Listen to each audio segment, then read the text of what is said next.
Hey guys, welcome back to some more AFK Arena. Today we're over on the YouTube account 56-48. That is right, guys. We're almost done with chapter 56 at this point, getting into 57.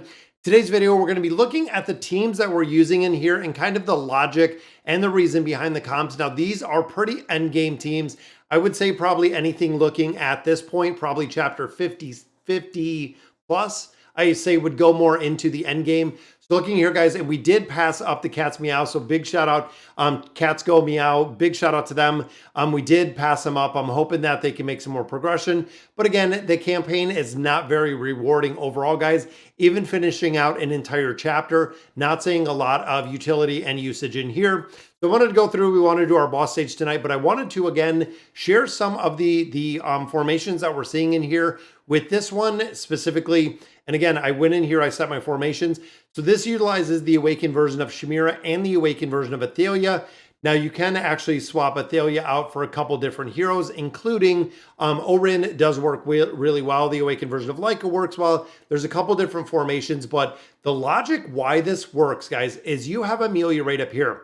Now, Amelia, we know, is one of the SS heroes that we absolutely do have, provides instant crowd control right off the bat, which means all of the enemy team, even at a very high level deficiency, is going to be running right into the crowd control right off of the bat. This, of course, is going to amplify the energy regeneration that this team does have, meaning that Shemira, Athalia, Demia, and Taylene are all going to get additional energy from those frozen heroes because of Amelia's abilities. Now, in this one, guys, we do have Demia. Demia puts out a lot of buffs, also puts out a considerable amount of damage. But the big one with this thing, guys, is when she has her ability up, the rest of the team is not going to die. If by chance the team does die, we have Shemira in here, which will actually bring them back to life. And then, of course, we have the original version of Taylene in here to do a lot of healing, a lot of support, and Athalia does a lot of damage in here. Now, SP effect, this one, we are running the Awakened version of Athalia for the SP effect in here.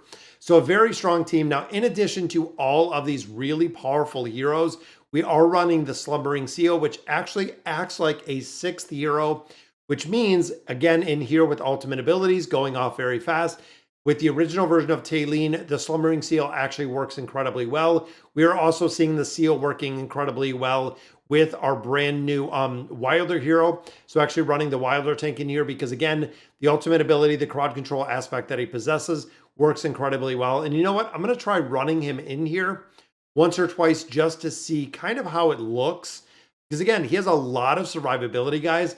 And the crowd control popping up very soon and very fast. Now, the Awakened version of Athalia does go down pretty quick. But again, Demia with the ultimate ability, it's very, very hard to kill her. And then the Seal just coming up over and over and over again. Then, of course, we're just locking down the crowd control with Aethys right down there, which, again, works incredibly well.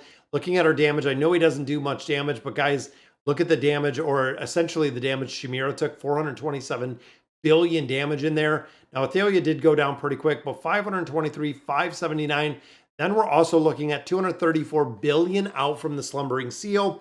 So kind of crazy, guys, with the formation and how much damage they're putting out. And again, this tank can take a truckload of damage, as we've seen before in different formations.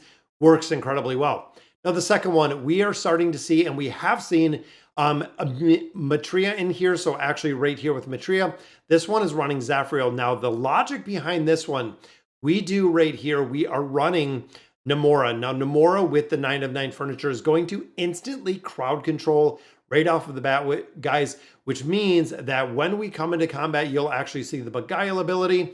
You'll actually see Tamara's come over, crowd control everyone together to kind of where Maetria and where Zafrael is at. Now, of course, with the original version of Brutus, old school hero, but he is going to have immunity. So he is going to be our burst damage sponge, essentially, to really take a lot of burst damage, giving us the immunity and also giving the Fox Fatale the ability to actually go in here and pop up some of the crowd control. So again, you can see the immunity is popped right off the bat. Everyone is stacked up here together. Now, of course, Namora with the Beguile ability, but boom, we have the charm going down here. Now, with Zafrael left, Zafrael still provides crowd control, but Maetria comes back up like we expect, guys. Unfortunately, goes down pretty quick, but I like how this formation is built. And again, it's almost at the point where this formation is going to kill itself. And that's kind of the logic behind here. When you start getting into a lot of the crowd control, especially the charm factor that the hero is, or that the beast is putting out, you can see burning him down little by little. Still got Maetria, but Maetria does get it done. And that one, so 421 billion damage. But the crowd control with the Fox Fatale works incredibly well, again, to just have the enemies to kill themselves. Now, we've also seen in chapter 56 where a lot of this game mode and a lot of teams are running with 4 heroes.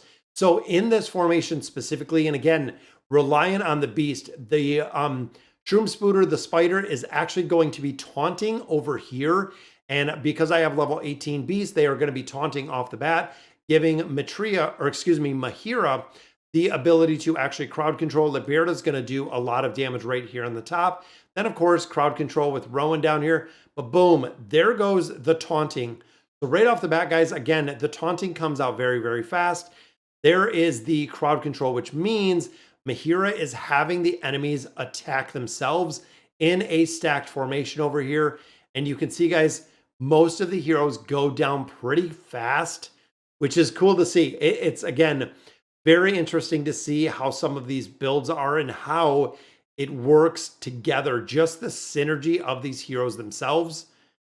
And again, I know a little bit of RNG factor as well. Boom, there's the taunt.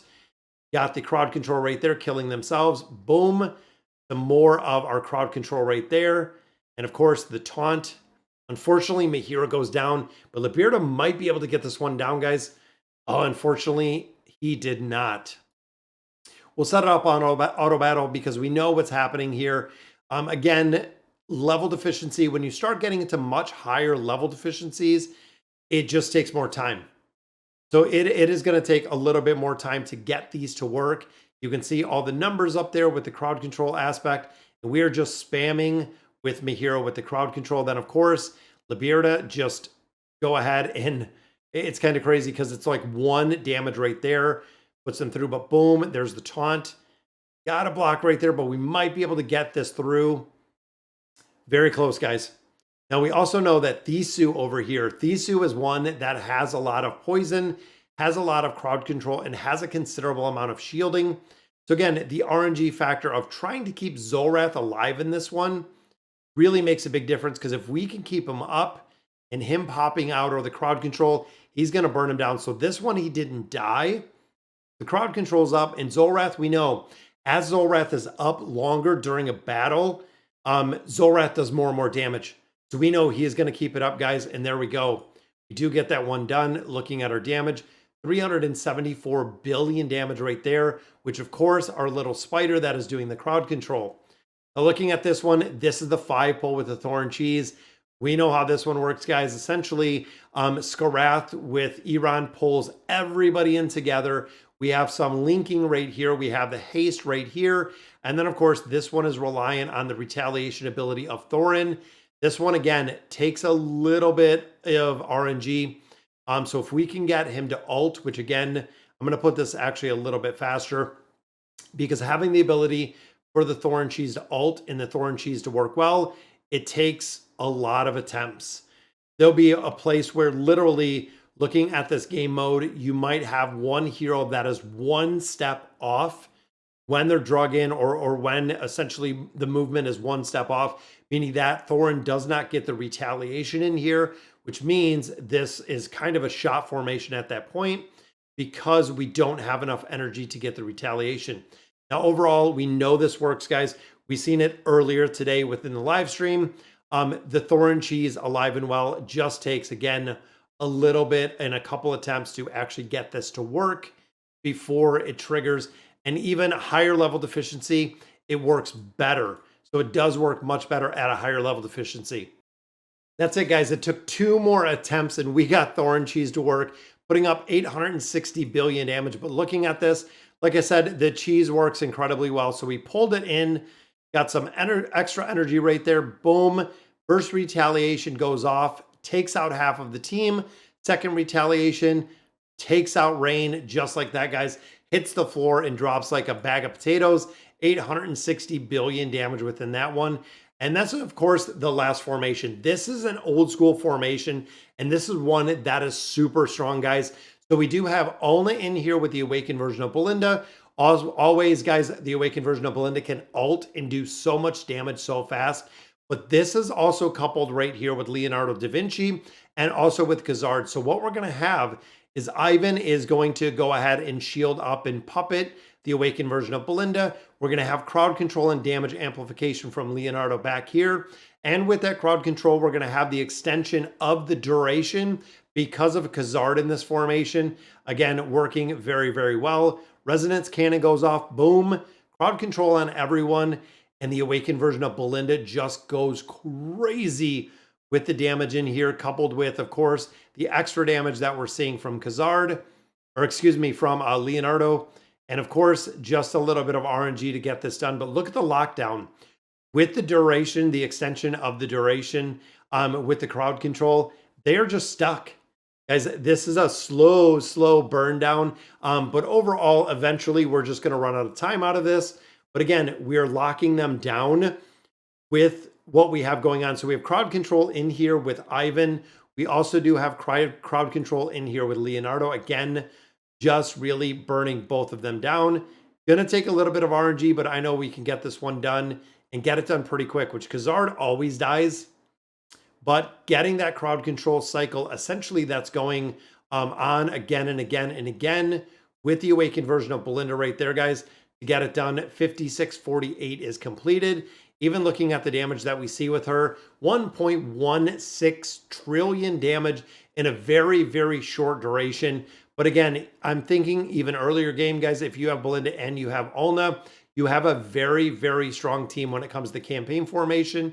And we're going to continue pushing through here in the next couple days, making short work of the campaign, getting into chapter 57, which is going to be crazy. But again, we get 250 diamonds, which isn't anything to really be impressed with. But guys, that's going to do it for today's video. Let me know in the comments what you guys think. And as always, thank you guys for watching.